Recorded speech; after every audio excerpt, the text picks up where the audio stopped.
وبركاته. الحمد لله والصلاة والسلام على رسول الله. اللهم صل على سيدنا محمد اللهم صل عليه وسلم. கண்ணியத்திற்கும் மரியாதைக்குரிய அல்லாஹ்வின் நல்லடியார்களே, அருமையான சகோதர பெருமக்களே, நாயகம் ஸல்லல்லாஹு அலைஹி வஸல்லம் பாக்கியம் நிறைந்த நல்முத்துமார்களே, அருமையானவர்களே, புனிதமான ரமலானை அடைந்தோம். மீதம் இருக்கக்கூடிய நாட்களிலும் பரிபூர்ணமான முறையில் நோன்பு நோற்று இன்னவர் நல்ல அமல்கள் செய்வதற்கும் புனிதமான லைலத்துல் கத்ருடைய இரவை அடையக்கூடிய பாக்கியத்தினையும் அல்லாஹ் நம் அனைவருக்கும் வழங்கிடுவானாக. நல்ல நாளையில் நல்ல இடத்தில் நாம் எல்லாம் ஒன்று கூடியது போல நாளை வறுமை நாளையில் ஜன்னத்துல் ஃபிர்தௌஸில் ஒன்று கூடக்கூடிய பாக்கியத்தினை அல்லாஹ் நம் அனைவருக்கும் வழங்கிடுவானாக. நல்லவர்கள், பெரியவர்கள், நாதாக்கள் எந்த வழியை நமக்கு காட்டினார்களோ அந்த வழியின்படி வாழ்வதற்கும் நடப்பதற்கும் நான் நல்ல தௌஃபீக்கினை நம் அனைவருக்கும் தர முடிவானாக. அருமையானவர்களே, அல்லாஹ்வுடைய கிருபையினால் 5 தராவீஹ்களை நாம் நிறைவு செய்திருக்கிறோம். 5 தராவீஹ்களில் கிட்டத்தட்ட 6.25 ஜுஸுக்களை தாண்டி இருக்கிறோம். இன்று ஓதப்பட்ட அத்தியாயம் சூரத்துல் நிசாவுடைய பாக்கி நிறைவு செய்துவிட்டு சூரத்துல் மாஇதாவை ஓதப்பட்டிருக்கிறது. சூரத்துல் மாஇதா அப்படின்னா என்ன அப்படின்னா, இந்த அத்தியாயத்தில் உடைய கடைசியில் மாஇதா அப்படிங்கிற ஒரு வார்த்தை வருகிறது. அது என்ன? மாஇதானா என்ன? உணவுக்கு மாஇதா என்று சொல்லப்படும். அல்லது உணவு தட்டு இருக்கிறது இல்ல, உணவு வைக்கக்கூடிய பாத்திரம், அதற்கும் என்ன பண்ணப்படும்? மாஇதான்னு சொல்லப்படும். அதற்கு ஈசா அலைஹிஸ்ஸலாத்துடைய கூட்டத்தார்கள், உங்களுடைய ரப்புக்கு வானத்திலிருந்து உணவு இறக்க முடியுமா என்று ஈசா அலைஹிஸ்ஸலாத்தை பார்த்து அவங்க கூட்டத்தார்கள் கேட்டாங்க. ஈசா அலைஹிஸ்ஸலாம் உடனே துவா செஞ்சாங்க, யா அல்லாஹ் வானத்திலிருந்து உணவு இறக்கி வை அப்படின்னு சொல்லி துவா செஞ்சாங்க. இப்படி அந்த உணவை வானத்திலிருந்து இறக்கி வைக்கும்படி ஈசா அலைஹிஸ்ஸலாத்துடைய கூட்டத்தார்கள் கேட்டதனால் அவர்கள் ஈசா அலைஹிஸ்ஸலாமும் அந்த பிரார்த்தனை செய்ததையும் குர்ஆன் இந்த சூரத்துல் மாஇதாவுடைய அத்தியாயத்தில் பதிவு செய்யப்பட்டுள்ளது. அந்த அவர்கள் வேண்டுகோளும் ஹஜ்ரத் ஈசா அலைஹிஸ்ஸலாமுடைய துஆவிலும் வரக்கூடிய அந்த வார்த்தை தான் இந்த சூராவுக்கு பேரு அல் மாஇதா, உணவு என்று பெயர் வைக்கப்பட்டுள்ளது என்பதை நாம் நினைவில் வைத்துக் கொள்ள வேண்டும். இந்த சூரத்துல் மாஇதாவில் கிட்டத்தட்ட 120 அத்தியாயங்களை கொண்ட சூரா. இதுவும் மதீனாவில் இறக்கப்பட்ட சூராதான் என்பதை நாம் நினைவில் வைத்துக் கொள்ள வேண்டும். இந்த சூராக்கு என்ன ஸ்பெஷல் அப்படின்னா, எந்த சூராவுக்கும் இல்லாத ஸ்பெஷல் இந்த அத்தியாயத்தில் மட்டும்தான் அல்லாஹ் 16 இடங்களில் யா அய்யுஹல்லதீன ஆமனூ என்று சொல்கிறார். 16 இடங்களில் யா அய்யுஹல்லதீன ஆமனூ என்று சொல்லக்கூடிய அத்தியாயம் எத்தனை அத்தியாயம் இருக்கு? எத்தனை ஆயத்துகள் இருக்கு இந்த சூராவுல? 16 ஆயத்துகள் யா அய்யுஹல்லதீன ஆமனூ. யா அய்யுஹல்லதீன ஆமனூனா என்ன? ஈமான் கொண்ட விசுவாசிகளே என்று அழைத்து அல்லாஹ் ஒவ்வொரு சட்டங்களையும் சொல்லித் தருகிறான். ஒவ்வொரு சட்டங்களையும் சொல்லி தருகிறான். அப்படின்னா ஏகப்பட்ட சட்டங்களை இந்த அத்தியாயத்தில் அல்லாஹ் சொல்றான். ஒவ்வொரு அத்தியாயத்தை அந்த ஆயத்தையும் யா அய்யுஹல்லதீன ஆமனூ, ஈமான் கொண்டவர்களே, இன்னமல் ஹம்ரு வல் மைசிரு, மது சம்பந்தமாக அல்லாஹ் சொல்லும் பொழுது அல்லாஹ் ஈமான் கொண்டவர்களே என்று அழைத்து என்ன பண்றான்? மது சம்பந்தமான தகவலை சொல்லுகிறார். அதே போல இந்த அத்தியாயத்தில் ஹலாலான உணவு எது, ஹராமான உணவு எது? ஹுர்ரிமத் அலைக்குமுல் மைத்தத்து வத்தமு வலஹமுல் ஹின்ஸீர். இப்படி ஒவ்வொரு ஆயத்தையும் ஓதிட்டு போனா ஆயத்தாவே ஓதிட்டு போயிடலாம். இப்படி ஹலாலான உணவு எது, ஹராமான உணவு எது என்பதை இந்த அத்தியாயத்தில் விளக்கப்படுகிறது. அதே போல இந்த அத்தியாயத்தில் தான் நமக்கு கிடைக்கப்பட்ட பெரும் பாக்கியம் தயம்மம். அந்த தயம்மம் சம்பந்தமான வசனமும் இந்த சூரத்துல் மாஇதாவில் தான் நமக்கு வருது. அதே போல மனிதர்களுக்கு மத்தியிலே வன்முறையை தூண்டக்கூடியவர்களுக்குண்டான தண்டனை என்ன? அந்த தண்டனை சம்பந்தமாக வசனமும் இந்த சூரத்துல் மாயிதாவில் வருது. திருட்டுக்குண்டான தண்டனை, யார் திருடினால், வஸ்ஸாரிகு வஸ்ஸாரிகத்து ஃபக்தஉ ஐதியஹுமா, திருடக்கூடியவர்களுக்குண்டான கையை கட் பண்ணுவது, கையை வெட்டுவது சம்பந்தமான அத்தியாயமும் இந்த அத்தியாயத்தில் தான் அந்த வசனமும் வருகிறது. அதே போல அருமையானவர்களே, பழிக்கு பிடி வாங்கக்கூடிய சட்டம், அதுவும் இந்த அத்தியாயத்தில் இந்த சட்டமாக சொல்லப்படுகிறது. அதே போல சத்தியத்தை முறித்தால் அதற்கு என்ன பரிகாரம், அதற்குண்டான செய்தியும் இந்த அத்தியாயத்தில் அல்லாஹ் இடம்பெற்றுள்ளார். அதே போல ஹஜ்ஜி உம்ராவுடைய நிலைப்பாடுகளில் பேண வேண்டிய சட்டங்கள், ஹஜ் உம்ராக்கல்ல எது செய்யவும் எது செய்யக்கூடாது என்பதை பேணக்கூடிய சட்டமும் இந்த அத்தியாயத்தில் இடம்பெற்றுள்ளது. அதே போல வசியத் செய்வது சம்பந்தமாகவும் இந்த அத்தியாயத்தில் கூறப்பட்டுள்ளது. இன்னும் மிக முக்கியமாக பார்க்க வேண்டும் என்றால், நபிகள் நாயகம் ஸல்லல்லாஹு அலைஹி வஸல்லம் அவங்க ஹஜ்ஜில் இருந்தபோது ஒரு வசனத்தை அல்லாஹ் இறக்கினார். அது என்ன வசனம்? அல்யௌம அக்மல்து லக்கும் தீனக்கும் வ அத்மம்து அலைக்கும் என்ற வசனம். இந்த வசனம் நபிகள் நாயகம் ஸல்லல்லாஹு அலைஹி வஸல்லம் அவர்கள் ஹஜ்ஜின் பொழுது இறக்கப்பட்ட வசனம். இந்த வசனம் அரஃபாவில் இறங்கப்பட்ட வசனம். இது ஹஜ், அல் ஹஜ்ஜு வல் அரஃபா. ஹஜ் என்றாலே என்னன்னா அரஃபா தான். அந்த அரஃபாவுடைய நாளையில இறக்கப்பட்ட வசனம் தான் அல்யௌம அக்மல்து லக்கும். இந்த வசனம் என்ன சொல்லுது அப்படின்னா, இந்த மார்க்கத்தை நான் பரிபூர்ணப்படுத்தி தந்து விட்டேன். இந்த மார்க்கத்தை அப்படின்னா ஸல்லல்லாஹு அலைஹி வஸல்லம் அவர்கள் இந்த உலகத்திற்கு வந்த வேலை முடிந்து விட்டது அப்படிங்கிறத, ஸல்லல்லாஹு அலைஹி வஸல்லம் மரணத்தை முன்னறிவிப்பாக அல்லாஹ் இந்த வசனத்தின் மூலமாக என்ன பண்றான், நமக்கு சொல்லித் தருகிறார். இந்த வசனம் வந்த பிறகு, இந்த வசனம் வந்து இறங்கிய பிறகு எந்த சட்ட திட்டங்கள் சம்பந்தமாக எந்த வசனமும் இறங்க, அல்லாஹ்வை பயந்துக்கோங்க, மறுமையை பயந்துக்கோங்க, நல்ல அமல் செஞ்சுக்கோங்க, இப்படி வசனங்கள் தான் இந்த வசனம் இறங்கிய பிறகு. எது? அல்யௌம அக்மல்து லக்கும் அப்படிங்கிற வசனம் இறங்கிய பிறகு எந்த சட்டத்திட்ட சட்டங்களும் எந்த வசனங்களும் அல்லாஹ் இறக்கல. இந்த வசனம் இறங்கி 81வது நாள் இந்த உலகத்தை விட்டும் நபிகள் நாயகம் ஸல்லல்லாஹு அலைஹி வஸல்லம் அவர்கள் பிரிந்தார்கள். அருமையானவர்களே, இந்த வசனம் இருக்குல்ல, அல்யௌம அக்மல்து லக்கும் தீனக்கும் வ அத்மம்து அலைக்கும், இந்த வசனத்தை பார்த்த யூதர் ஒரு ஆளு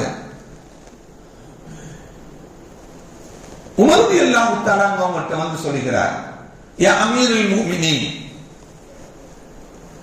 லவ் அன்ன அலைனா நஸலத் ஹாதிஹில் ஆயா, இந்த ஆயத்து மட்டும் எங்களுக்கு இறங்கி இருந்துச்சுன்னா, யூத சமுதாயத்திற்கு இறங்கியிருந்தால் லஅத்தஹன்னா தாலிகல் யௌம ஈதா, இந்த நாளை நாங்கள் திருவிழாவாக நாங்கள் கொண்டாடி இருப்போம், பெருநாளாக நாங்கள் கொண்டாடி இருப்போம், ரொம்ப ஜெகஜோதியாக நாங்கள் கொண்டாடி இருப்போம் இந்த நாளை.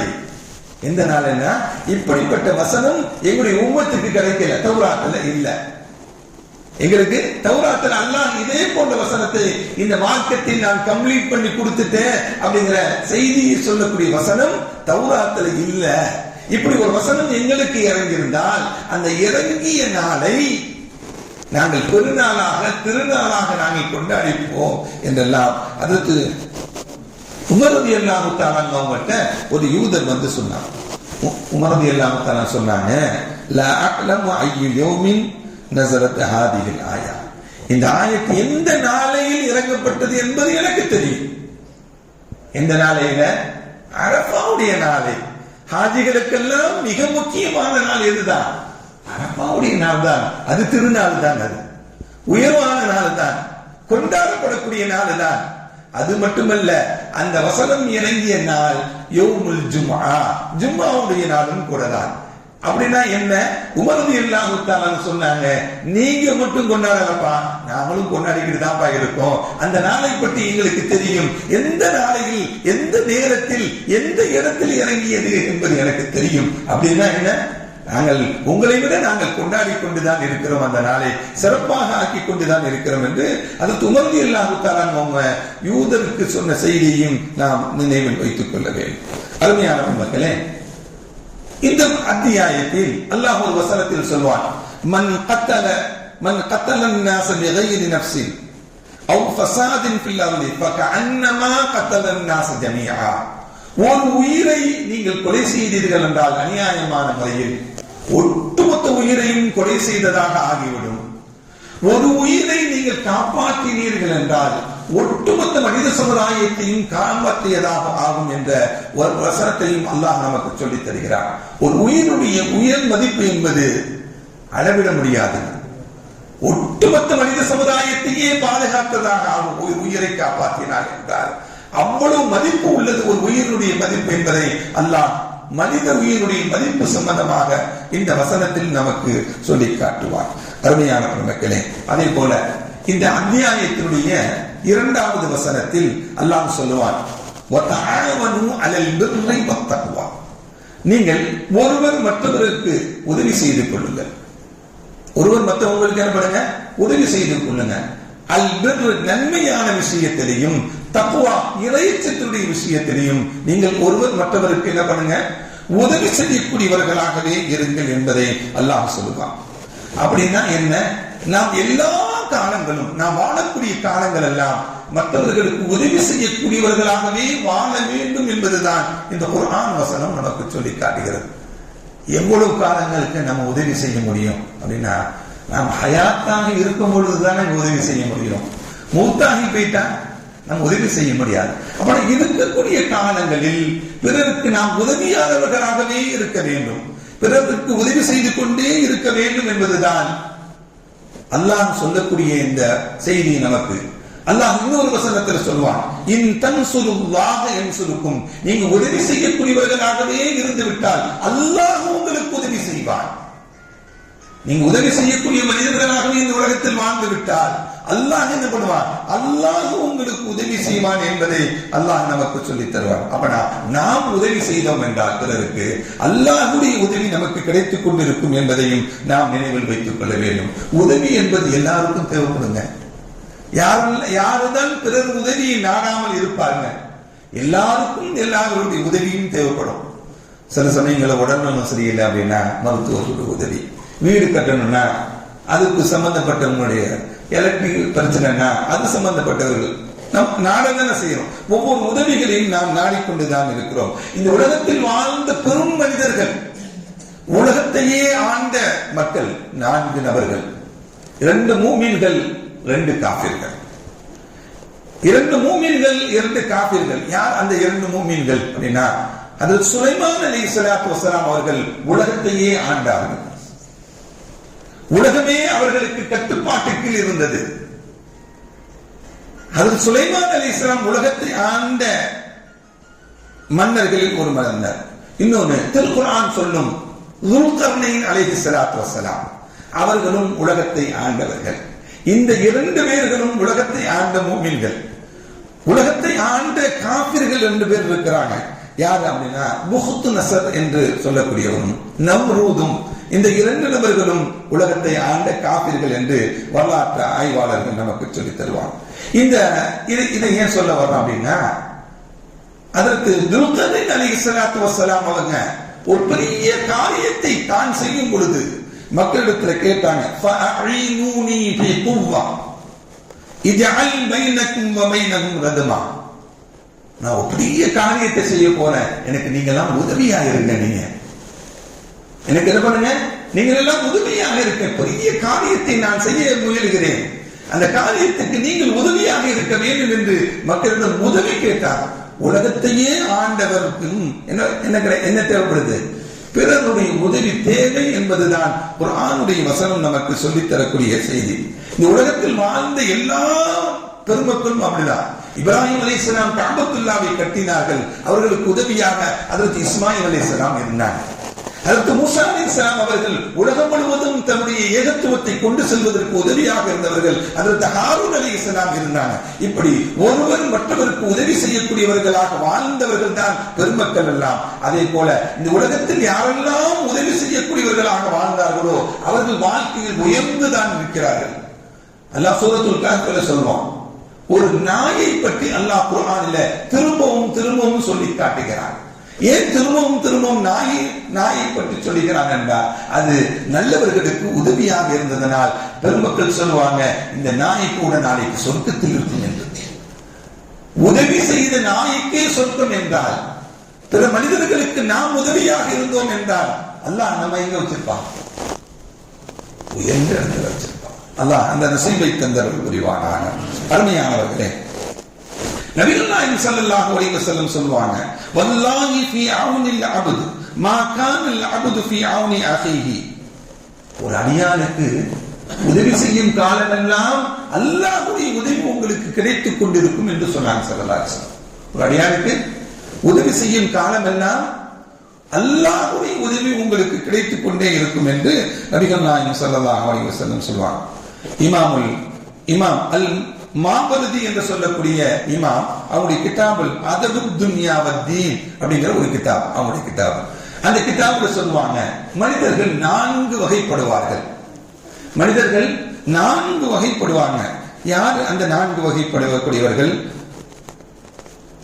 அதுல முதல் நபர்களை அவர்கள் சொல்லும் பொழுது, மை யுஈனு வ யஸ்தஈனு, ஒருவர் தானும் பிறரிடம் உதவி கேட்பார், தானும் உதவி செய்வார். தானும் உதவி செய்வார், பிறட்ட உதவியும் தேடிக்கொள்வார். இரண்டாவது மனிதர் மை யுஈனு வ லா யஸ்தஈனு, பிறரிடம் உதவி கேட்க மாட்டார், தான் உதவி செய்வார். தான் பிறருக்கு உதவி செய்வார், யார்ட்டையும் என்ன பண்ண மாட்டாரு, உதவியை கேட்க மாட்டார். மூணாவது நபினர் மை யஸ்தஈனு வ லா யுஈனு, பிறரிடம் மட்டும் உதவி தேடிக்கொள்வார், தான் யாருக்கும் என்ன பண்ண மாட்டாரு, உதவி செய்ய மாட்டார். நான்காவது நபர்களை பற்றி சொல்லும் பொழுது லா யுஈனு வ லா யஸ்தஈனு, யாருக்கும் உதவி செய்ய மாட்டார், யாரிடமும் உதவி தேட மாட்டார். இப்படி 4 வகைகளாக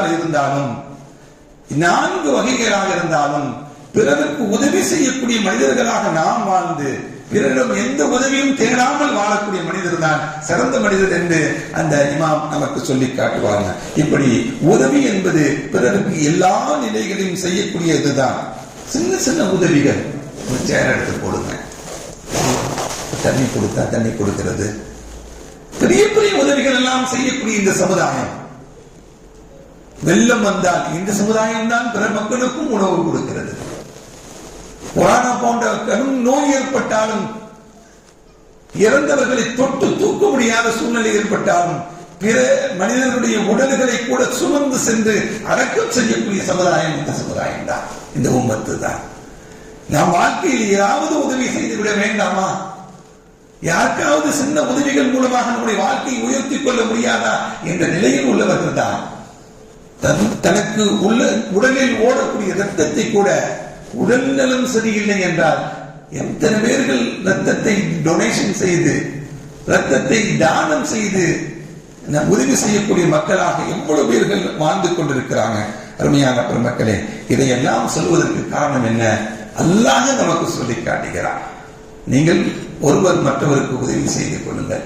நன்மையான விஷயத்திலும் இறையச்சத்தினுடைய விஷயத்திலும் நபிகள் நாயகம் ஸல்லல்லாஹு அலைஹி வஸல்லம் சொன்னாங்க, லா யுமினு அஹதுக்கும் ஹத்தா யுஹிப்பு லி அஹீஹி மா யுஹிப்பு லி நஃப்ஸிஹி. உதவினா எப்படி இருக்கணும் அப்படின்னா, தனக்கு விரும்பியதை பிறருக்கு உதவி செய்யணும். தனக்கு கழிச்சு குப்பையில போடுறதுக்கு உதவி செய்யக்கூடாது. உதவினா எப்படி இருக்கணும்?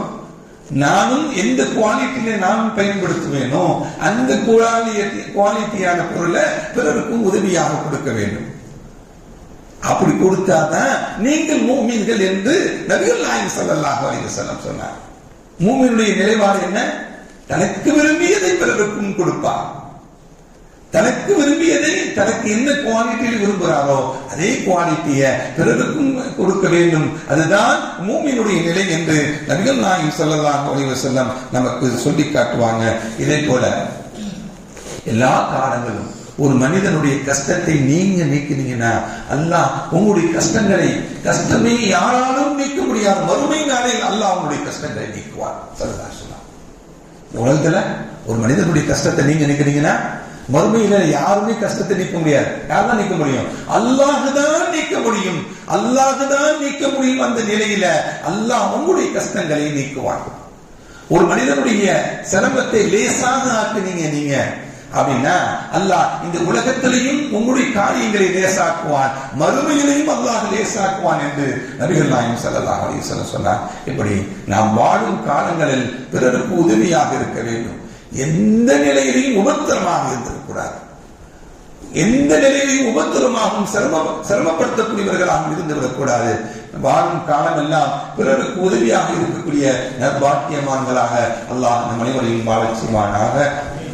வாழும் காலம் எல்லாம் லா இலாஹ இல்லல்லாஹ் முஹம்மது ரசூலுல்லாஹ் எனும் திருக்கலிமாவின்படி வாழ்ந்து அதிலே நிலைத்திருந்து அந்த திருக்கலிமாவை நம்முடைய இறுதி மூச்சின் பொழுது மொழியக்கூடிய பாக்கியத்தினை அல்லாஹ் நம் அனைவருக்கும் தந்தர முடிவானாக. ஹஜ்ஜினுடைய பாக்கியங்களை அல்லாஹ் நம்ம அனைவருக்கும் நசீபாக்கி தருவானாக. உம்ராவுடைய பாக்கியங்களை அல்லாஹ் நசீபாக்கி தருவானாக. இந்த ரமலானை முழுமையாக அடையக்கூடிய நல்ல தௌஃபீக்கினையும் தந்தர முடிவானாக. நம்முடைய ஹலாலான ஹாஜத்துகள் அனைத்தையும் அல்லாஹ் நிறைவேற்றி தந்தர முடிவானாக. ரப்பனா ஆத்தினா في الدنيا حسنة وفي الآخرة حسنة وقنا عذاب النار.